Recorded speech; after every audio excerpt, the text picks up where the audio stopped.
Quiero enfatizar solo, digamos, dos versículos, pero en realidad son dos y el énfasis concreto lo voy a poner en uno. Así que quien tenga su Biblia a la mano puede tomarla y abrirla en Romanos 1, 17 y 18. Vamos a orar y vamos a meditar en lo que Dios tiene para nosotros en esta porción de la Escritura. Espíritu Santo, te damos gracias porque tú eres el testimonio de Cristo. Gracias porque en ti tenemos la guía más fiel y tenemos tu palabra como testimonio vivo de cómo el Padre, de cómo el Hijo y de cómo tú se han autorrevelado en ella. Abre nuestro entendimiento y ayúdanos a tener un corazón humilde, sensible y dispuesto para ser transformados por ti. En el nombre de Jesús. Amén. Yo anhelo profundamente, y de verdad que mi expectativa es esta.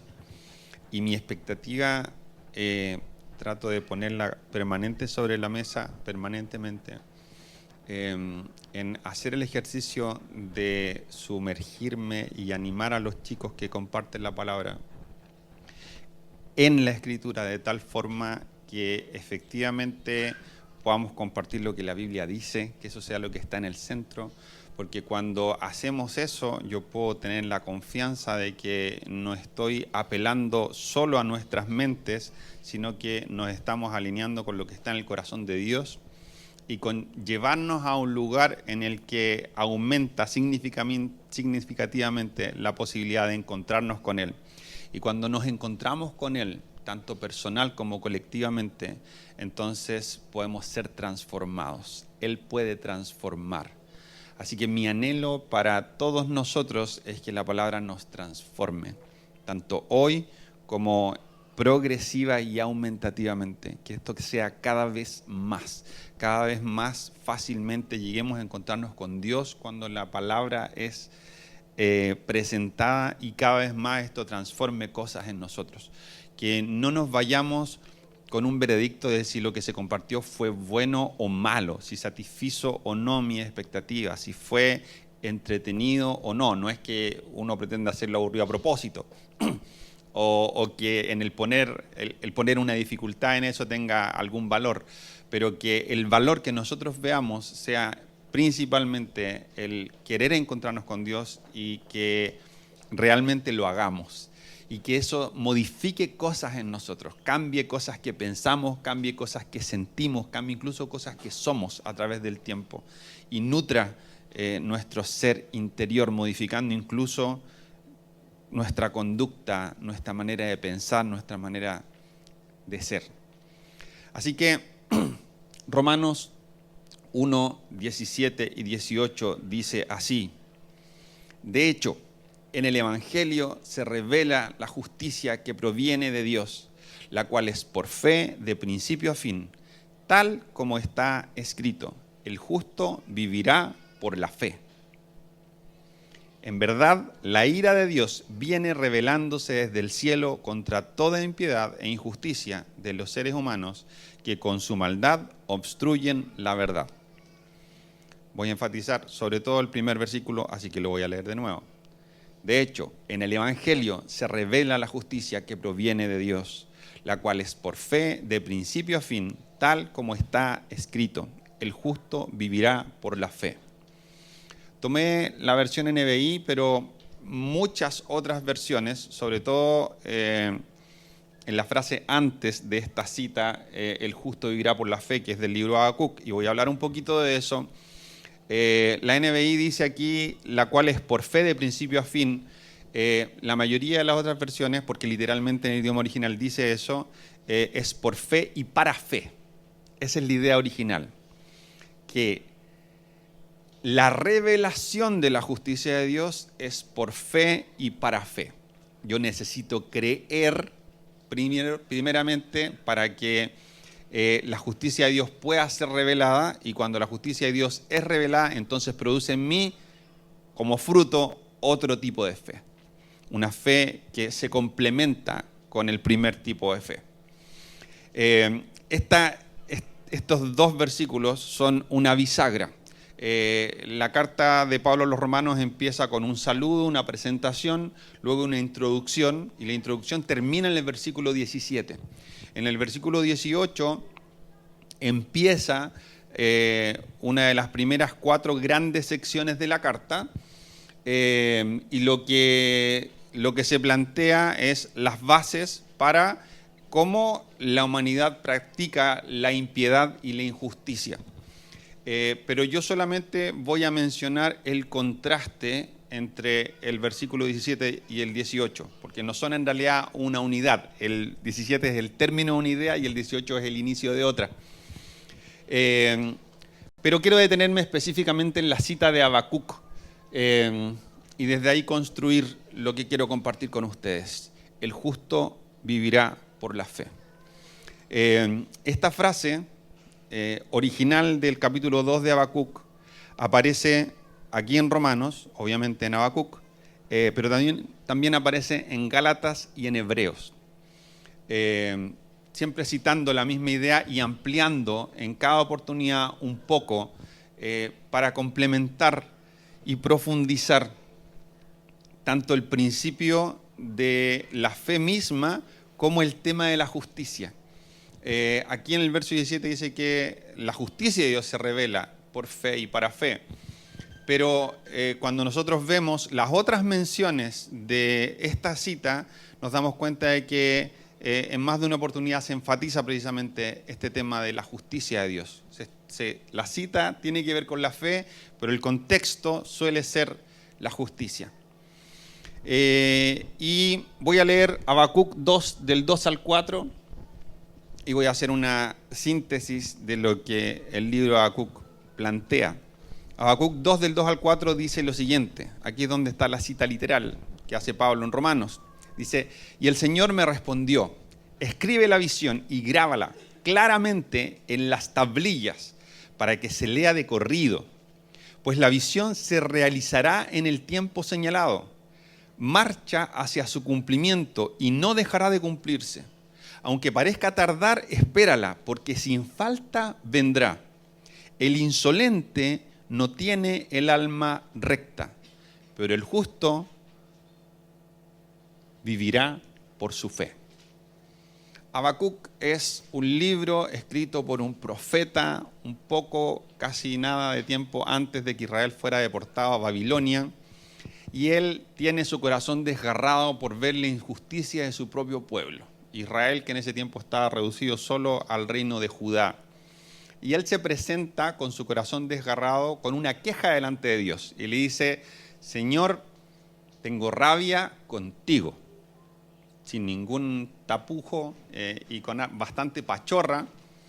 No es una rabia por cualquier cosa, sino que es una rabia de grueso calibre, porque lo que él considera es que Israel, el reino de Judá, está siendo sistemáticamente injusto, sistemáticamente infiel, está haciendo lo malo delante de los ojos de Dios y Dios no está haciendo nada.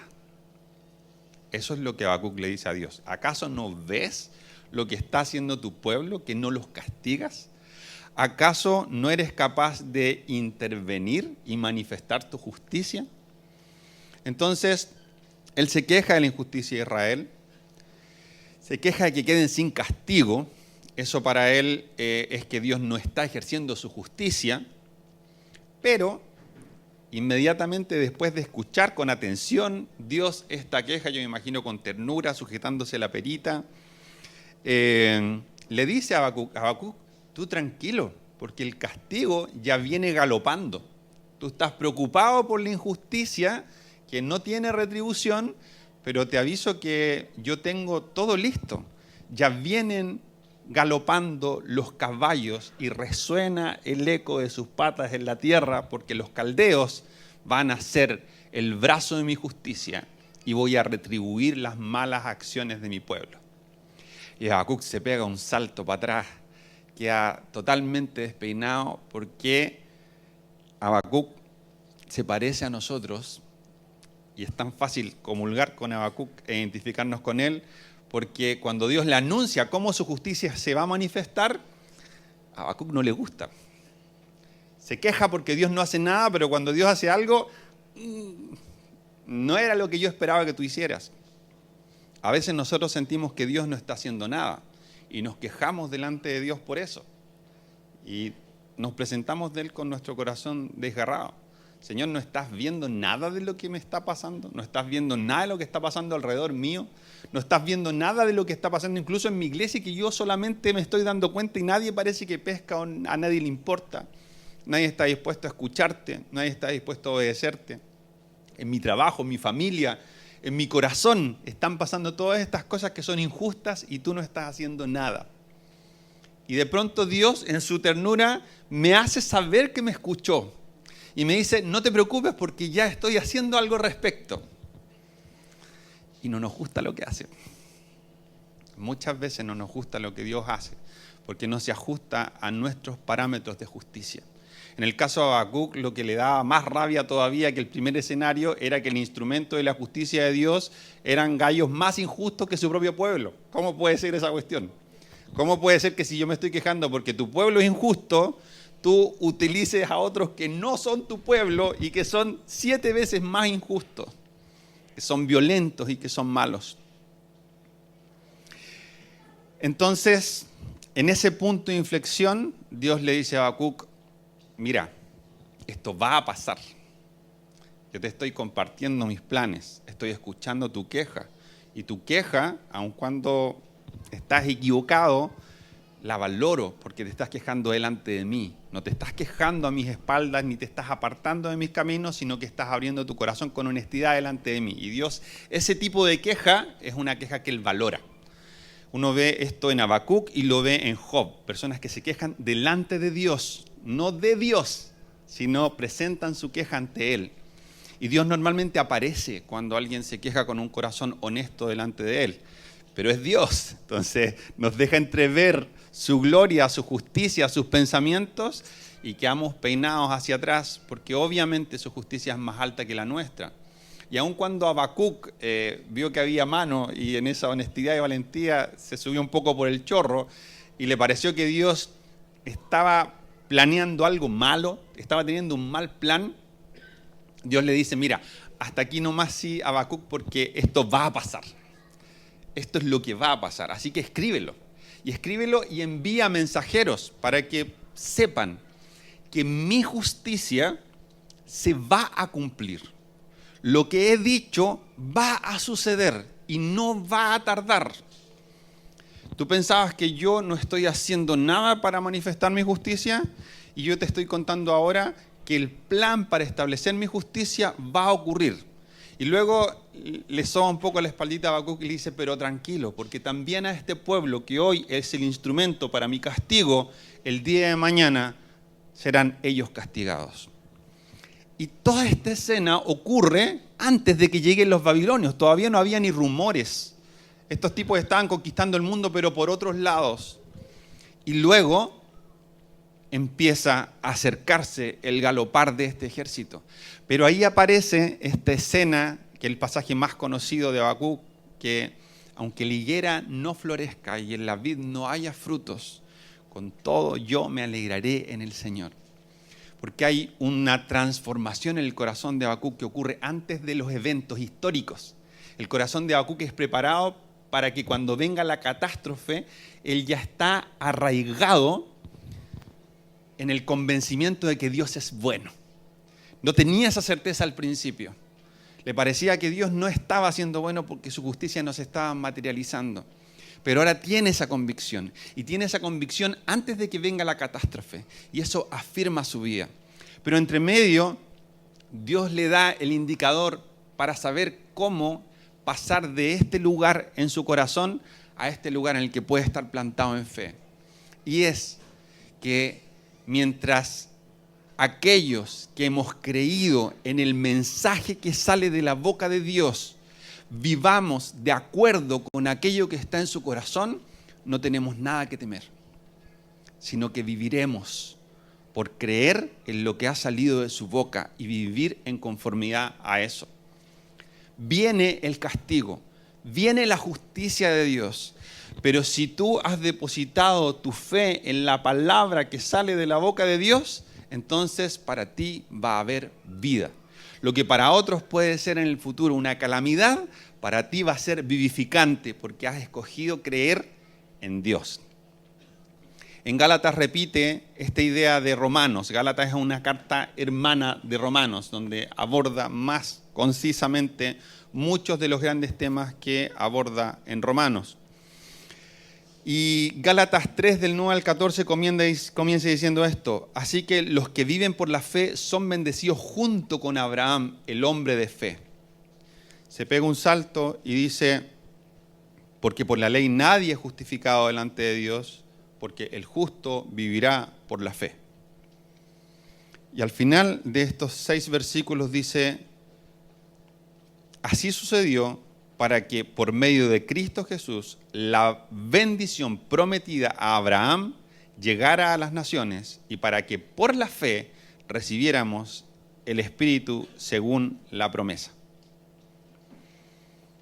Hebreos 10 del 35 al 39, que es justo la sección antes de este gran tema del capítulo 11, que es la fe misma, dice, no abandonen su confianza, la cual ha de ser grandemente recompensada. Ustedes necesitan perseverar para que, después de haber cumplido la voluntad de Dios, reciban lo que Él ha prometido. Pues dentro de muy poco tiempo, el que ha de venir, vendrá y no tardará, tal como decía Habacuc, pero el justo vivirá por la fe. Y si se vuelve atrás, no será de mi agrado. Pero nosotros no somos de los que se vuelven atrás y acaban por perderse, sino de los que tienen fe y preservan su vida.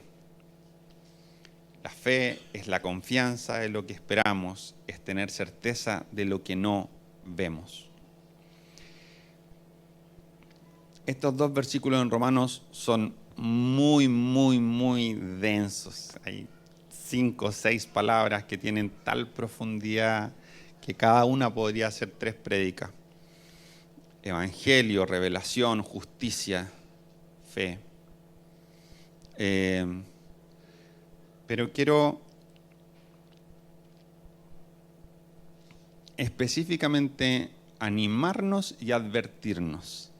Animarnos respecto de que la justicia de Dios ya ha comenzado a manifestarse y va a consumarse en su manifestación de manera perfecta. Dios es un Dios que por ningún motivo pasa por inocente al culpable. En su misterioso plan, Él ha escogido que el Evangelio sea la expresión del Emmanuel, el Cristo anunciado, nacido por medio de una virgen, que vivió en sujeción, obediencia y justicia, que murió por nosotros, tomando nuestro lugar y resucitó al tercer día. El Evangelio es la justicia de Dios, porque Dios satisface su justicia legal de retribuir el castigo, poniendo la carga de la culpa sobre Jesús. Pero eso no trae como consecuencia que todos los seres humanos pasen a ser hijos de Dios como consecuencia de que Cristo haya muerto, sino que necesitamos depositar nuestra fe en la certeza absoluta de que lo que Jesús hizo, yo no lo podía hacer por mí mismo y Él lo hizo en mi lugar. Y que me regala no solo salvación de la muerte eterna, sino una vida que no se extingue. Si yo no ejerzo mi fe y mi fe no se transforma en un poder salvífico que modifica mi manera de ser y de pensar, entonces no participo del sacrificio de Jesús.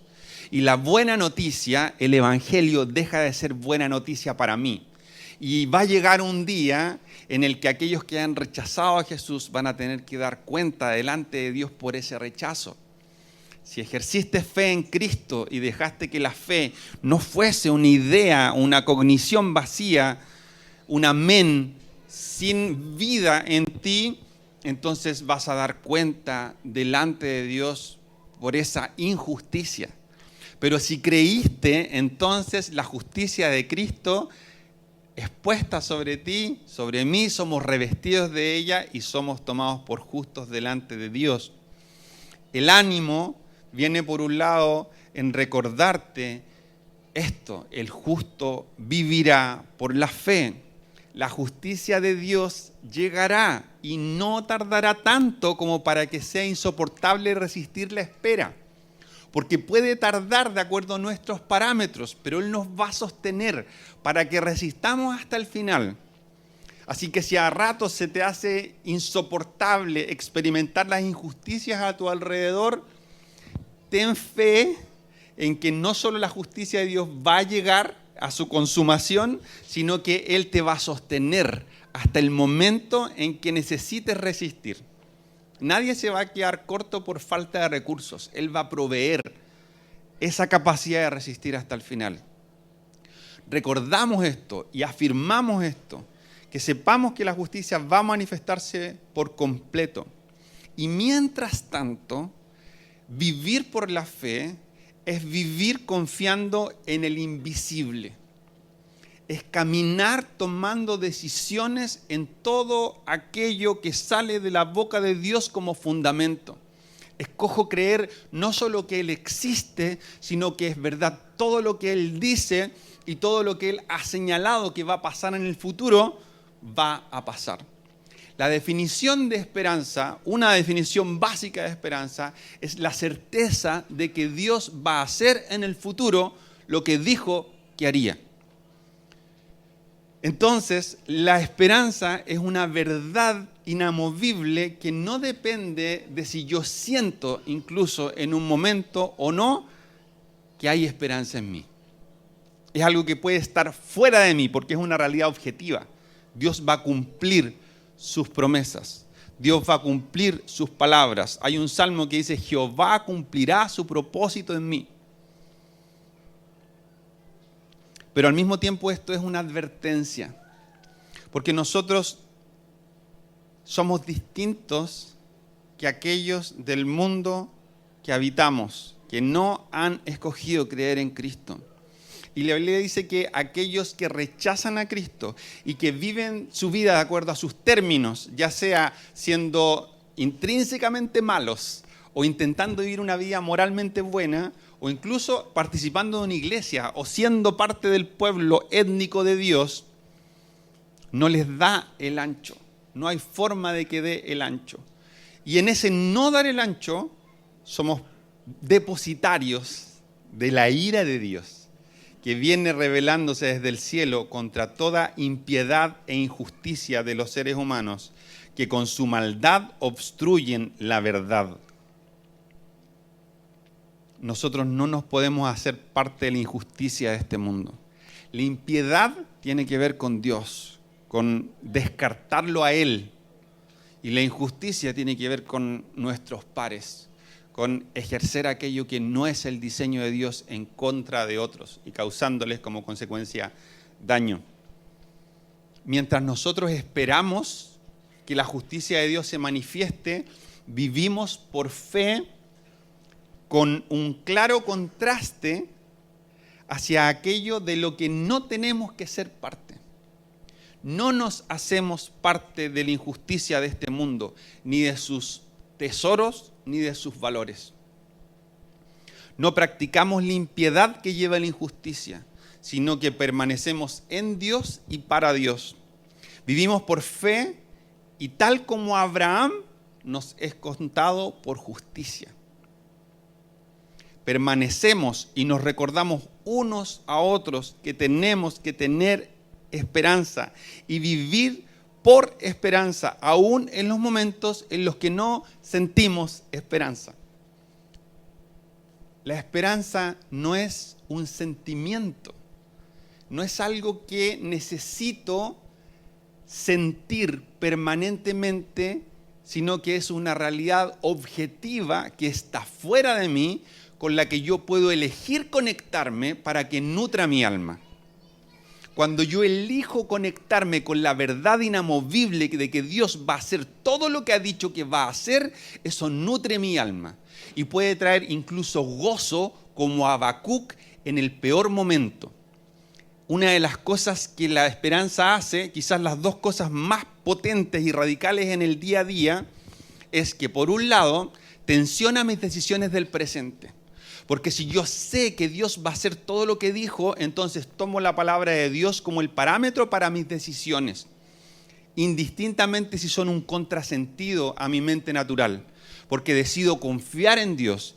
Entonces, tomo hoy decisiones en función de lo que dice Dios que es importante, en función de lo que dice Dios que es verdad, en función de lo que dice Dios que va a pasar. Pero por otro lado, también la esperanza nutre mi ser interior con gozo y con consuelo. Porque si el presente no cambia, yo tengo la certeza de que el futuro sí lo va a hacer. Porque está en las manos de Dios y Dios controla cómo termina la historia.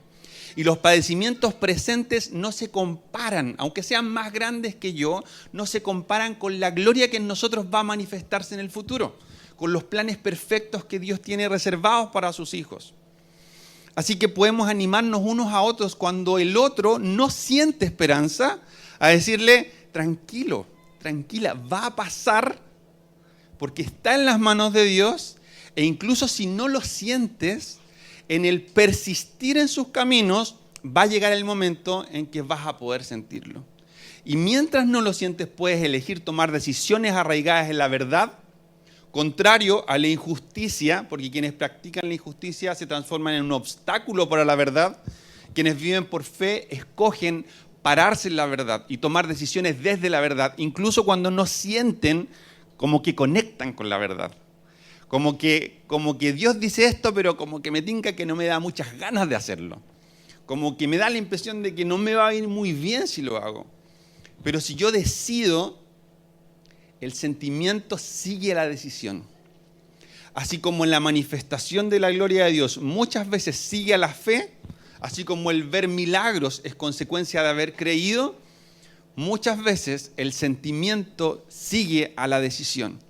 Si yo persisto y persevero, entonces la esperanza que está fuera como una realidad objetiva se va a activar también en mi interior por obediencia. Y va a nutrir mi presente con consuelo, con ánimo y con gozo.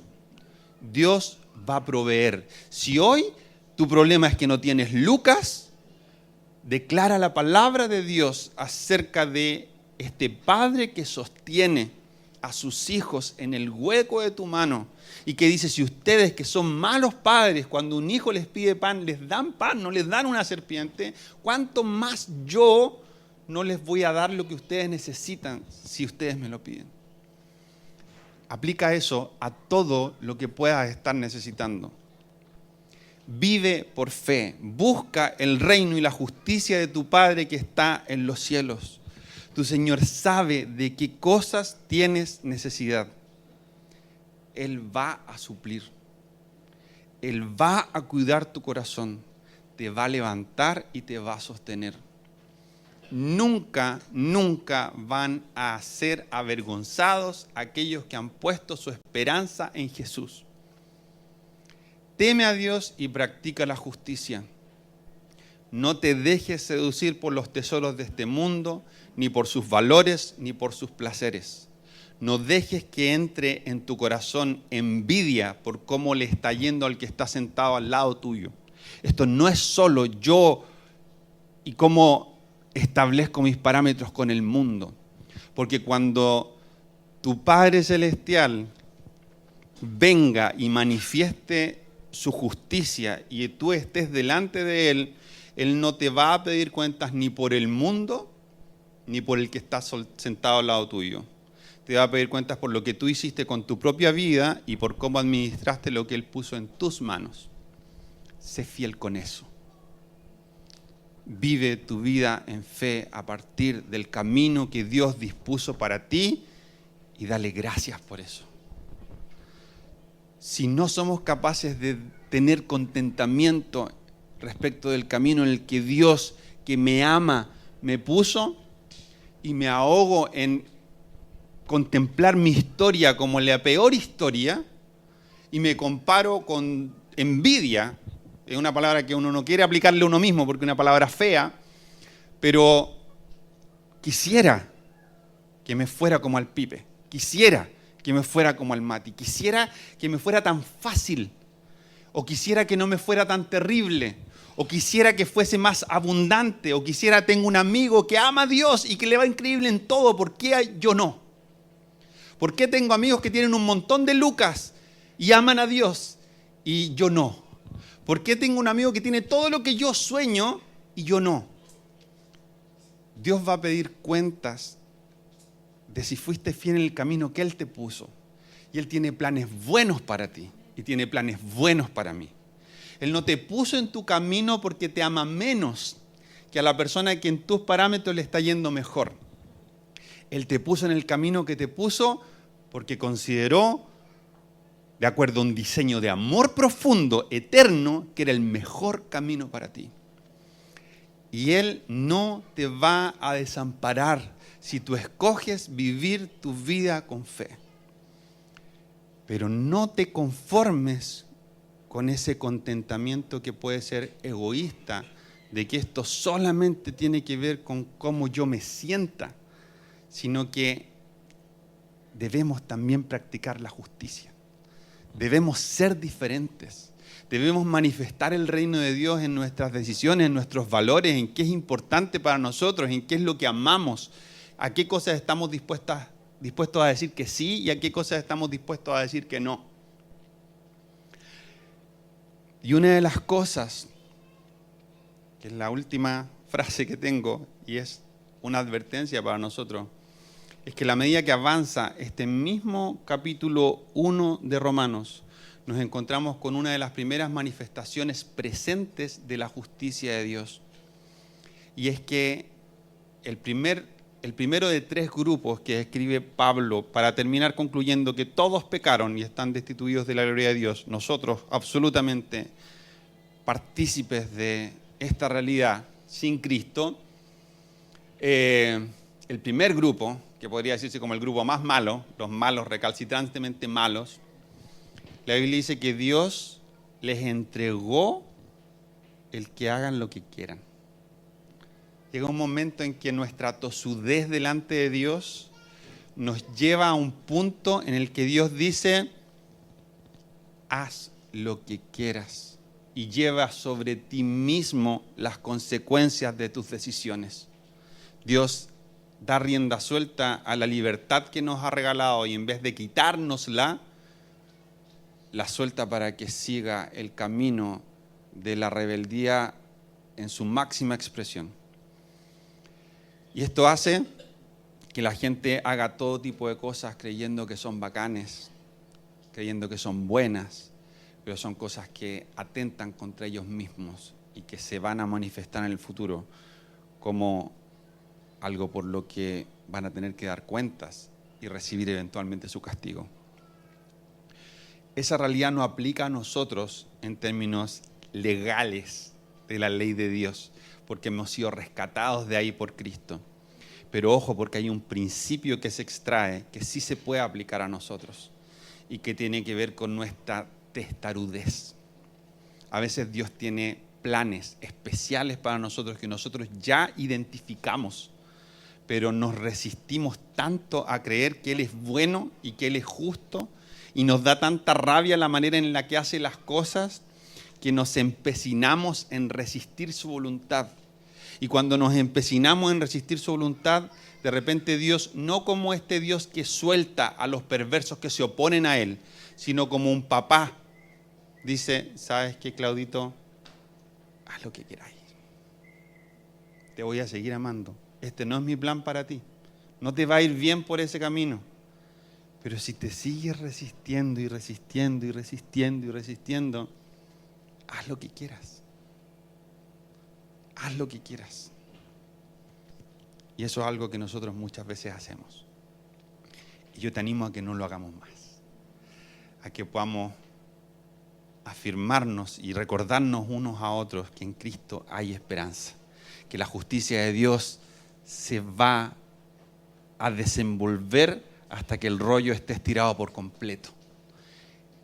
Él tiene cuidado de ti y tiene cuidado de mí, pero Él espera que en la medida que nosotros abrazamos esta verdad, la activemos en nuestra vida, viviendo de una manera distinta.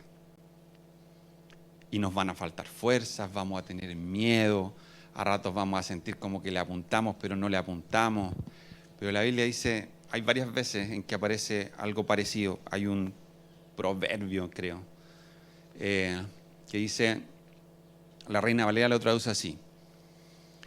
Dice, y habrá allí un camino de santidad, y el que transite por él, por torpe que sea, no se extraviará. Esto no es para los vivos.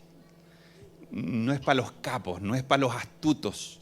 Los que perseveran hasta el fin no son los más robustos, no son los de una fe incansable, son los que cada vez que se agotan vuelven a buscar provisión en un papá que quiere dar provisión todas las veces que se lo pidas.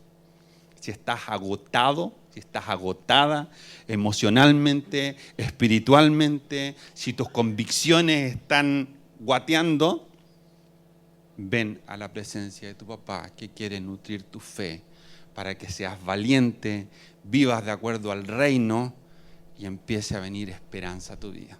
Él quiere vivificarnos todas las veces que lo necesitemos.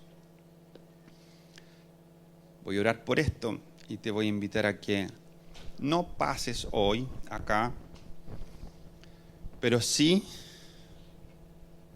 que si esto ha sido muy directo para ti de parte de Dios hoy, puedas arrodillarte en el lugar donde estás y puedas hacer lo que hizo Habacuc, partir desde ahí, decirle, Señor, tengo feas palabras que decir acerca de mí y feas palabras que decir acerca de lo que estoy sintiendo y pensando de ti en este momento, pero escojo ser honesto y decirte la verdad de lo que hay en mí. Y quiero escuchar lo que tú tienes que decir al respecto y quiero pedirte que tú proveas, porque solo no salgo de esta. Espíritu Santo, ven sobre este lugar en este momento y llena la casa con tu gloria. Trae a nosotros, si es necesario, con convicción de pecado, Señor.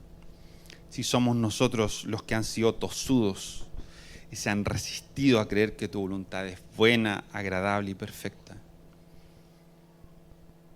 Pon en nosotros un corazón humilde para arrepentirnos. Ayuda la debilidad de nuestra fe y enséñanos a confiar.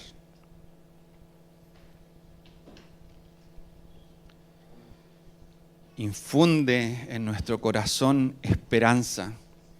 Primero en esa manifestación que es una determinación a obedecer porque creo que tus palabras son verdad. Y luego en esa provisión que viene en ella que vivifica en los tiempos malos, que trae ánimo, que trae consuelo, que cambia la perspectiva y que me hace mirar el futuro como algo hermoso. Nuestro futuro está en tus manos. Y el mundo no va a poder corromper a tus hijos si nos escondemos en el hueco de tu mano para recibir la provisión que haga que al ser lanzados al mundo por tu mano estemos revestidos de ti y no tengamos que tener miedo porque tú has vencido al mundo. Gracias, papá, por tu palabra. Te pido en el nombre de Jesús que nos guíes ahora en un tiempo de intimidad contigo, en el que podamos derramar como agua nuestro corazón delante de ti y podamos escuchar tu voz. Yo te quiero animar, la Pili ya está acá conmigo. Vamos a tener un tiempo, vamos a tener esta música para que tú no te desconcentres simplemente. Y te animo a que puedas tener un tiempo de intimidad con Dios para meditar en lo que se acaba de compartir. Puedas pensar en tu propia vida y puedas tener un tiempo de intimidad con Dios donde saques lo que hay en tu interior y escuches la voz de Dios. Si hay cosas concretas en las que Dios te está amonestando, yo te animo a que puedas hacer eso de arrodillarte donde estás. Y quizás poder hablar con más volumen apuntando tu boca a la silla para que no te escuche el de al lado. Pero derrama tu corazón delante de Dios en intimidad en este momento. Vamos a tomar unos minutos para eso.